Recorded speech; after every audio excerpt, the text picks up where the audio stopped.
The VAT is the best form of indirect tax, unlike the social security levy, which is 2.5%, which is a cascading tax, and para tariffs like Cess and PAL, which are highly distortionary. The reason why VAT is a better form of taxation is any enterprise only pays for the value addition that it adds, and you have the benefit of input credit for taxes somebody down the supply chain who have paid it before. Since the government was lagging in tax collection, they settled at increasing the VAT, which is much better than taking up the social security levy from 2.5% to 4%. The other major change is base widening. There are a large number of exemptions on VAT, and what they have done is, besides education and healthcare and a few food items, VAT will be applicable for most items. The Treasury Secretary has clarified that electricity, kerosene and naphtha, there will be no VAT. Final decision on petrol and diesel will be made closer to January, when most of the VAT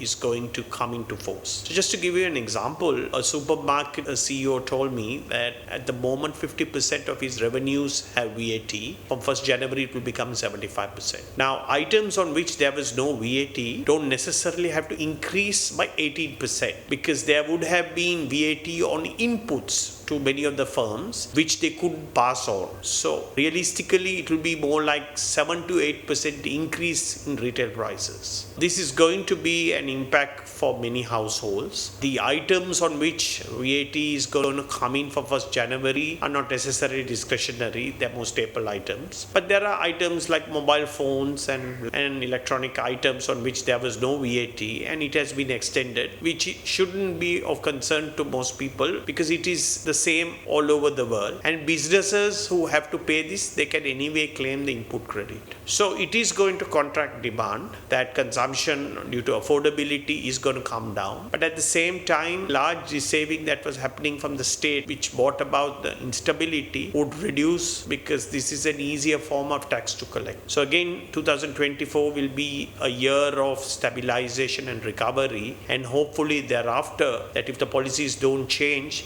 we will be able to post 3 to 4% growth, which will increase the incomes for most households.